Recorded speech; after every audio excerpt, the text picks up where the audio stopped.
Hey, what is up? Welcome to this episode of the Entrepreneur to Entrepreneur podcast. As always, I'm your host, Brian Lofermento, and I'll tell you what, having been an entrepreneur for more than 17 years now, I've seen that there's this one little precarious phase of business that a lot of businesses fall into this trap and they don't know where to turn, who to turn to, or how to get out. And what I love about today's guest is that from the second we landed on her website, she has this really cool chart that shows the startup journey and the 4 phases from ideation to expansion. And those 4 phases are ideation, when you have that idea. The second is startup. The third is scale up. And the fourth is expansion.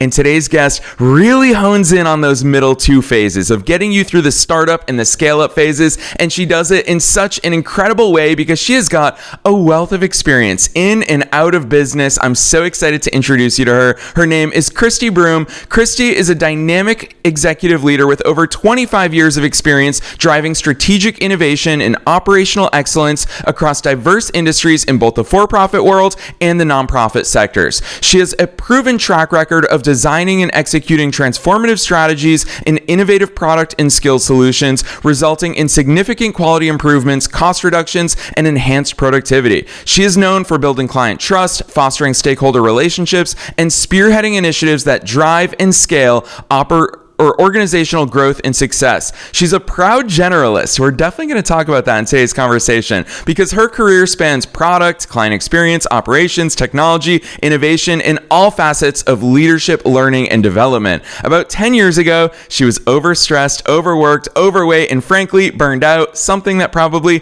too many of us can relate to in our own entrepreneurial and professional journeys. That's when she discovered dance and yoga as a way to correct all of that. So 5 years ago, she started teaching yoga in both public and corporate settings and has added dance fitness to her offerings. She believes that we need to integrate our full selves in order to be our very best selves. And that's going to give us so many incredible things to talk about today. So I'm not going to say anything else. Let's dive straight into my interview with Kristi Broom.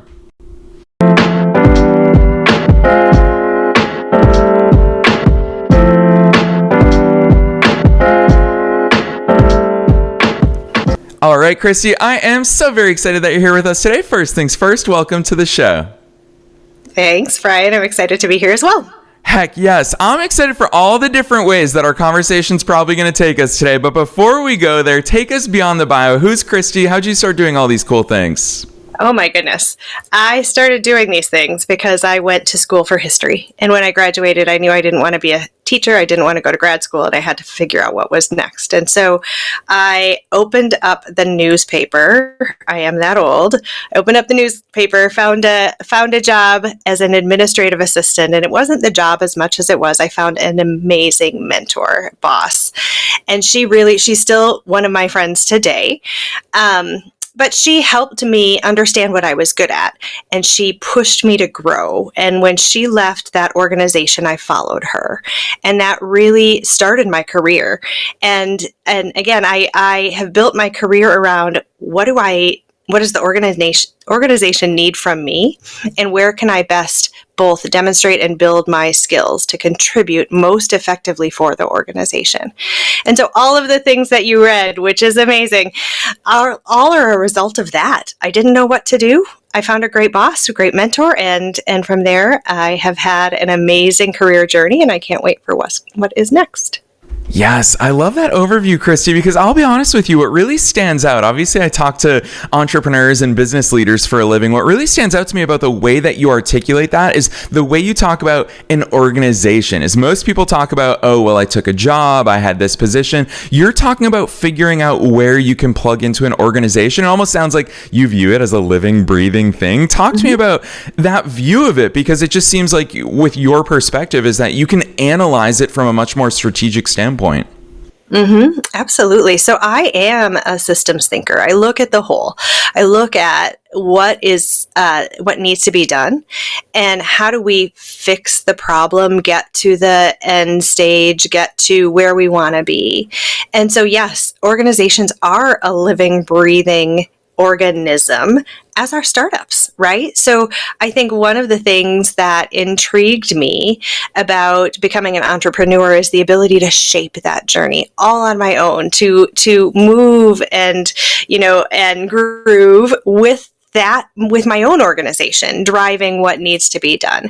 So yeah, I think, rather than considering myself a job title, I have considered where are my strengths and how do I put those strengths to work, and while I continue to build others. And so yes, the organization is living, breathing. I am living, breathing, and the results that we achieve are as well.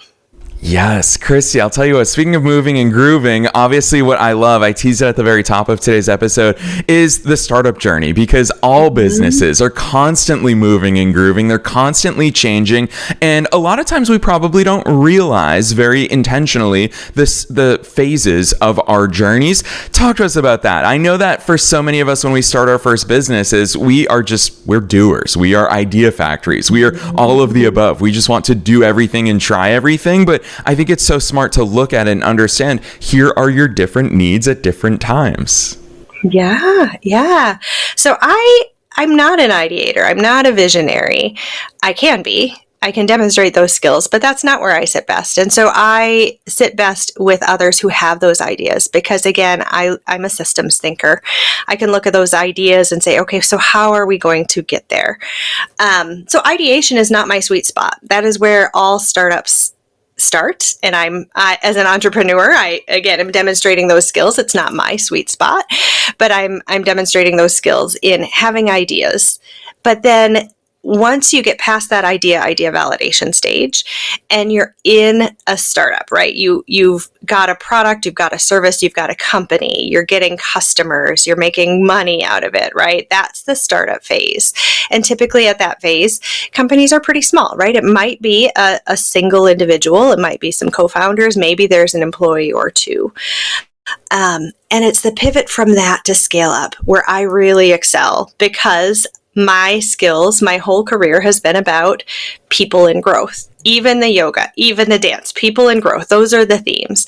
And so when companies are ready to move from kind of that founder team or that early, really small team, really small company into becoming a scaled up organization, there's a lot of different things that they need, right? So they need to be able to interact with people in different ways, whether those people are customers or eventually employees, or themselves as leaders, right? Because when we're starting our own company and we're doers, we're doing everything ourselves, we're executing, we're exhibiting different skills than when we are leading people and we need to do things like delegate and coach and manage and share that vision, all those great things that we have in our heads as founders. We have to inspire other people to come along with us on that journey. And so there's a lot of different skills and growth that needs to happen between that startup and scale up space. And then finally, once companies are growing and they're booming and they're excelling, that is an amazing space to be. But that's not my sweet spot either. I really enjoy helping companies when they're making that pivot from I'm a small company with an idea that's taking off to I want to grow this company. I want to scale it so that it can become that mega money-making machine that we all want to achieve.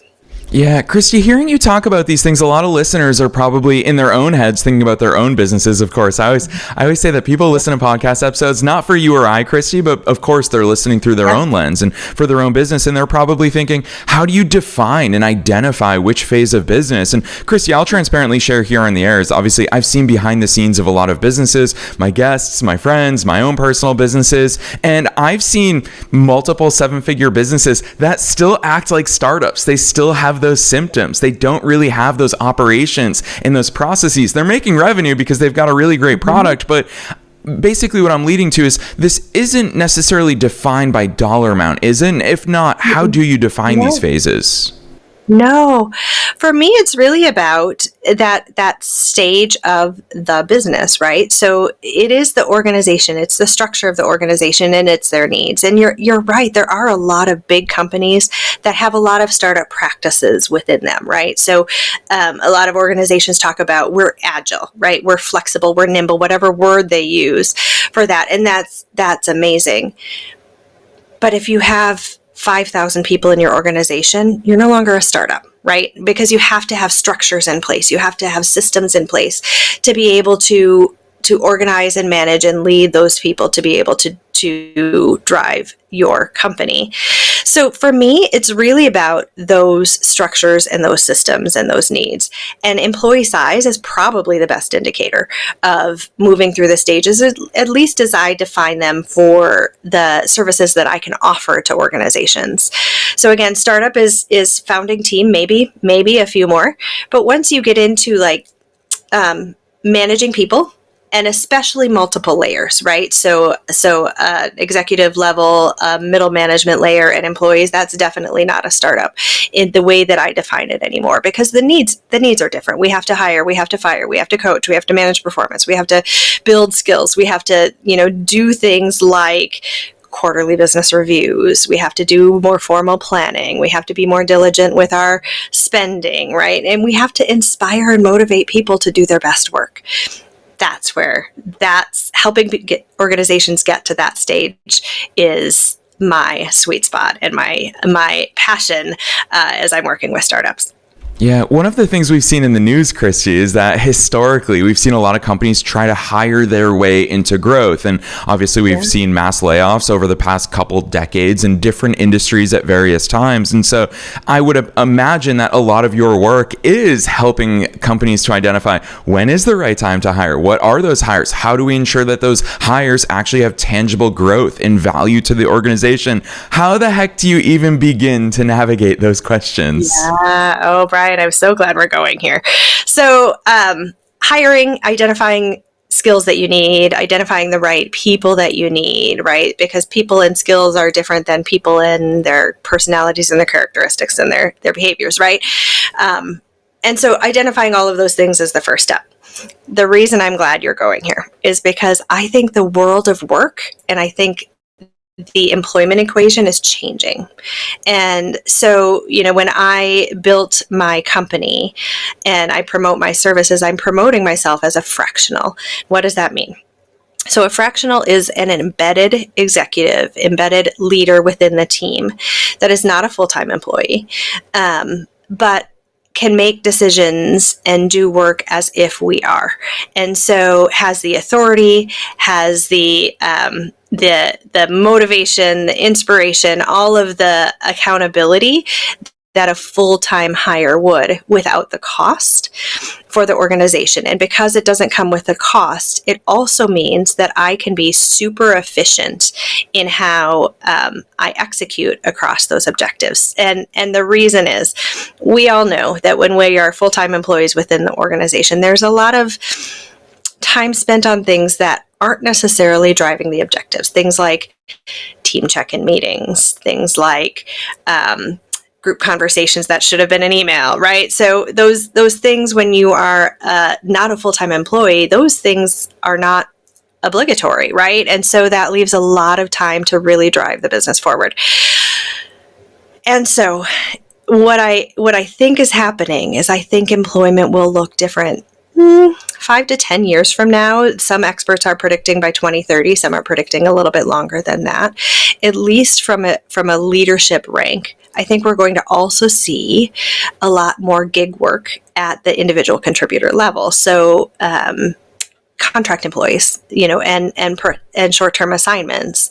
And so we start to think about all of those systems and structures that will need to look different, because we don't have, we don't have performance cycles that we need to manage. And that's a time saver, but it also means we have to be able to assess and manage performance differently. And so finding the right people is part of what we'll need to think about, but also finding the right employment situation, whether that be full-time, contract, fractional, gig, whatever that looks like, I think is going to be another component that startups in particular are going to have to think about. I think, well-run legacy companies that have they've always had this mix, to be honest. But they will probably keep that mix, right? And they will probably need to keep more full-time roles than startups, who I think have this opportunity to look at talent and talent management differently as they think about the needs of their business. And when we do that, we can reduce the need for things like mass layoffs. So I think there's a reframing that will take place over the next, half decade to decade. And I think that's going to be an overall net positive as we think about employment and employability. Yeah, Kristi, hearing you talk about the future of work, it's naturally leading me to somewhere that I've been so excited to go with you in today's conversation. And that is the position of the generalist, because I am very much in this boat with you, where I feel like because I err more on the side of being a generalist, it makes me a better marketer because I also love operations, and it makes me a better operationalist because I love marketing. And so I don't fit into any one of these boxes. And when I think about some of the greatest tech CEOs and founders that I've had the chance to meet and to interview, it seems to me like they're not the traditional tech founders of yesterday, that they actually do like people, they actually do have personalities, and they have personable skills, and they can communicate in addition to their tech skills. And so I feel like we're at this really weird juxtaposition in history where people are telling, we've got that phrase, the riches are in the niches, but then we also see so many generalists like you, Kristi, that bring such a value because of the fact that you're a generalist and you have such a broad array of perspectives and experiences and skills and talents. What's your take on that? Because a lot of people are told conflicting things. So I'm so curious to hear it from you. Yeah. I think the world isn't quite ready for generalists. And I want to change that as well. I hope shorter than 5 years. There's a great movement led by a woman named Millie Tamati.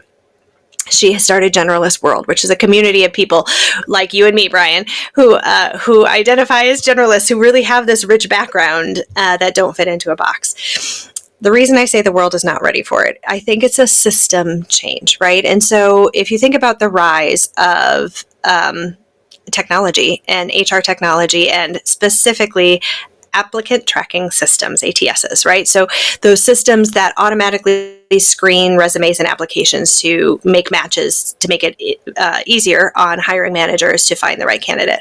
I've hired people many, many times.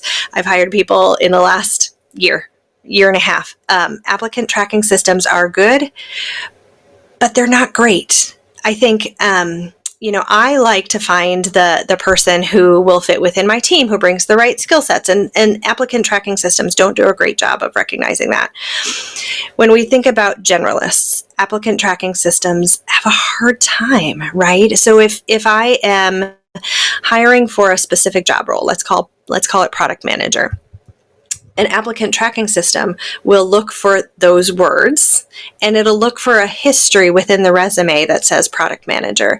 And it's really hard for an applicant tracking system to screen through and say, well, you know what, they weren't a product manager, but they were a project manager, or they were a volunteer at an organization, and they did fundraising for a year, or they were, a leader of a team. And that's an important skill as we think about, being able to lead a full Scrum team and develop a product and bring it to market. And so I think it's the systems that are going to need to evolve a little bit. In addition to us getting really, really good and really, really precise at what we're looking for from a skill set perspective as well. I think one of the things, and Brian, I anticipate this is true for you as well, one of the things that I think is a strength in my career is that I have shifted where the need has been.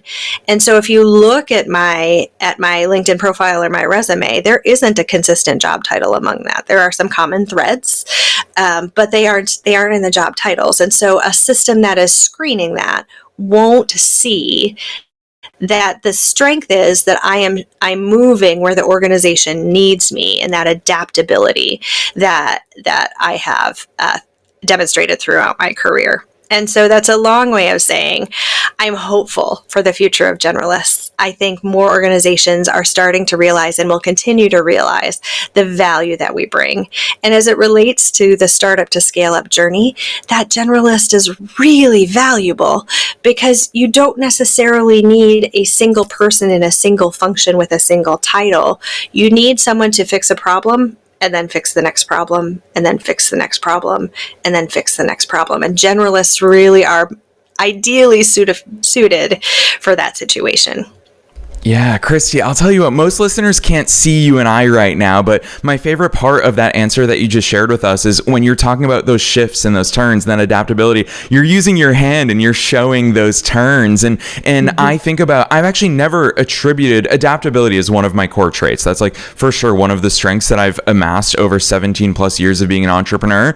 And I guess I've missed out on the attribution of that adaptability to being a generalist, because it's kind of the opposite of that point that when you're a hammer, everything looks like a nail, is that as generalists, we can assess things and say, oh, this is calling for my operational hat right now. This is calling for my marketer hat right now. And it is so easy for us to switch those gears. It makes me want to ask you this question. I kind of let it slide by a little earlier in our conversation, but when we talk about business phases, obviously so much of what we ideate is in one direction. It's with one strategy. But of course, when we reach that startup phase, it's very different from how it was in our heads. And even further, when we go to the scale up phase, things look even more different. And so, Kristi, I guess I want to talk to your strategic mind a little bit. And from an operational and organizational standpoint, how do we navigate those changes? Because I'll tell you, as the host of this show, when listeners email me and they're convinced, this is the business I want to do for the next 5 to 10 years, I think to myself transparently, Kristi, is that there's a very small chance you're going to be doing that business 5 years from now. Probably 6 months from now, it's going to change drastically. How do you navigate those changes, especially when you start tacking on employees, when you start tacking on operational foundations and structures? How do you navigate those changes and stay just as adaptable as we generalists are? So there's probably a quick answer, and then there's a longer answer as well. I think team dynamics is the quick answer, right? So hire for the people who are willing to make those changes with you and able to make those changes with you. How do you do that? Again, looking at a generalist resume is one way, right? So probing into how are people shifting through those career changes. But I think a lot of conversation around, tell me about something that did not work well. How did you handle it?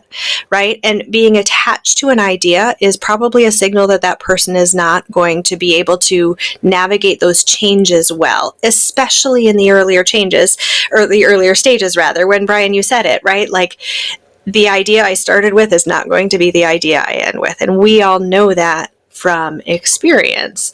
But when you're in it and you're very attached to that idea and you want it to succeed, if you can't make that change, you're going to struggle. If the people on your team can't make that change, you're going to struggle. So I think a lot of probing into what does failure look like and how did you handle that?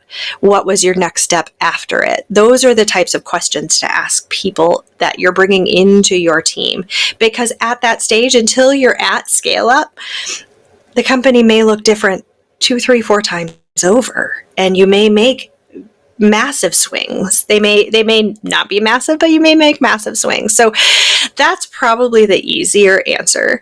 I think in the moment, it is about detaching from the idea. And that again is a lot of kind of wisdom and experience. But you can probe it out in employees who maybe don't have as many years in their under their career belt as I have, and maybe you have, Brian, as well. So understanding what did it look like when their athletic team did not achieve the results. What did it look like in their education when they had a particular interest in that shift? I've been speaking to a lot of college students lately, and I love speaking to early college students. I have 3 adult kids of my own. My youngest is still in college, and he's still with his original major in his second year, which I'm not convinced he's going to graduate with that one, but maybe he will. The other 2 did not. The other 2 went in with an idea. I myself went in with an idea of what I wanted to study, and it was very different with what we graduated with. So I love talking with college students about that shift, and that it's okay. And I think as we think about bringing people into the workplace, that's an opportunity to probe, right? What did you start your education career with? If you went to college, what was your first major? Did you graduate with that? And if they did, that's great. There's nothing wrong with that. I think a lot of people don't. And so how did they handle that shift from an area of study to another one as well?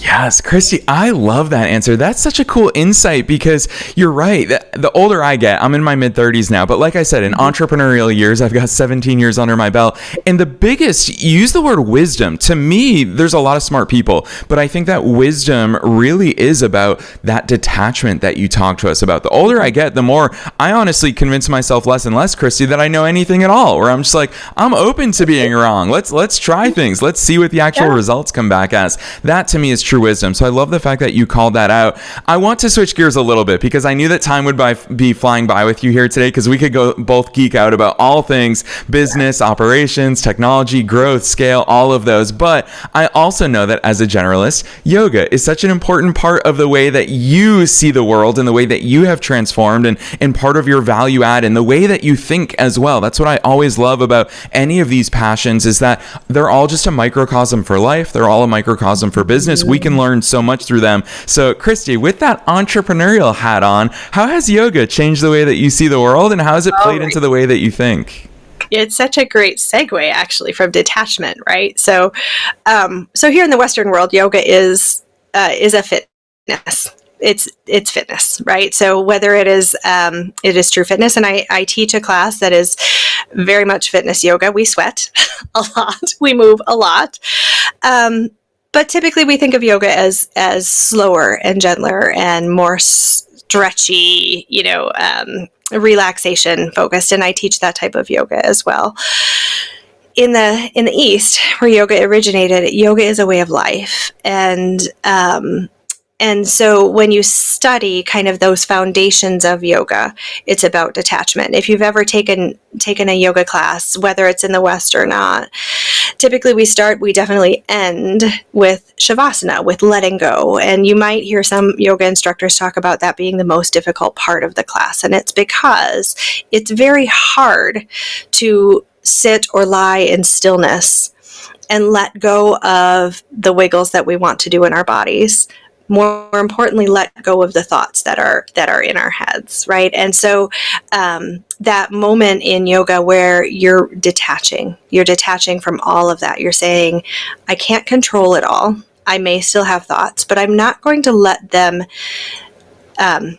attach in my mind, right? So I may be thinking about the grocery list. I may be thinking about what I need to do today. I may be thinking about, how my leg hurts, but I'm not going to let those thoughts take hold. I'm going to let them move on by and try to detach from them. That practice of detachment in yoga, I think, is so valuable, and it has such strong connections to what we're doing in life, but in business as well. And it's why I have this belief that yoga, wellness, mental fitness, they have such an important role to play in the workplace. And I love that organizations are starting to realize the value of wellness in their organizations, because those skills, those capabilities to detach, to take control of my thoughts and decide how I'm going to acknowledge them or not, how much space they're going to get in my brain, in my energy, in my being.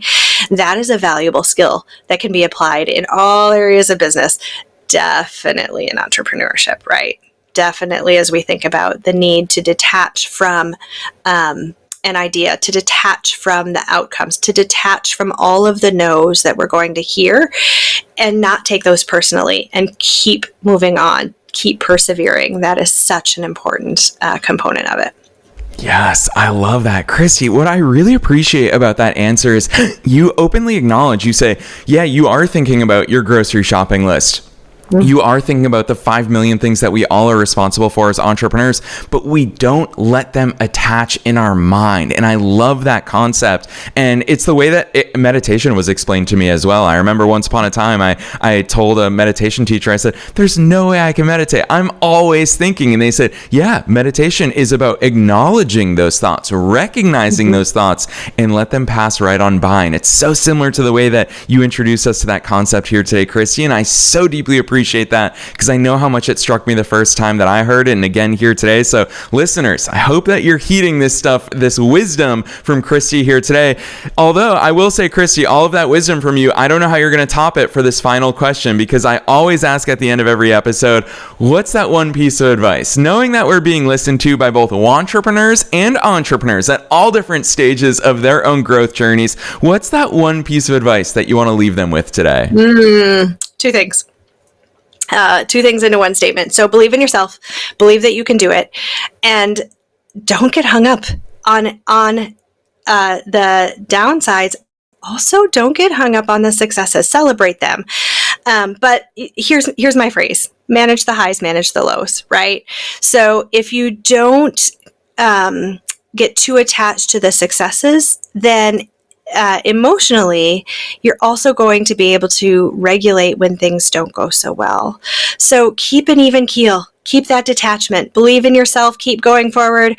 Celebrate the wins, of course. Learn from the things that don't go so well. But keep moving forward. You've got this. Yes, I love that advice, Kristi. It is so relevant to the entire conversation that we had here today. And I think it's so beautiful that this conversation really started with business phases. We went from that to all of this stuff because it's all intertwined. There's no way to ignore any single facet or component of it. So, Kristi, I love your generalist superpowers and how you can bring all of those things into one conversation here today. I'm also excited for listeners to check out your work and how it shows up in the way that you show up in the world, the way that your marketing copy speaks, the way that you've laid your offerings out, the way that you showcase the value that you bring to companies. So with all of that in mind, drop those links on us, Kristi. For listeners who want to go deeper into all the great things you're doing with your business, where should they go from here?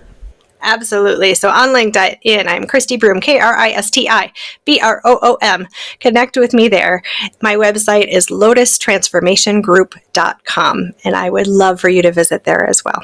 Yes, and listeners, you already know the drill. We're making it as easy as possible for you to find those links down below in the show notes, no matter where it is that you're tuning into today's episode. We're also linking to Kristi's personal LinkedIn. So if you want to reach out and continue the conversation, knowing full well that most podcast listeners are shy and they're not brave enough to reach out to incredible guests that they hear on shows, you have an easy chance to stand out to someone like Kristi and reach out. So when she says it, she means it. You saw how much in real time here today. She loves talking about all the different aspects of business, of life, because she has lived it and she has so much value to bring to the table. So Kristi, on behalf of myself and all the listeners worldwide, thanks so much for coming on the show today. It's been my pleasure. Thank you, Brian.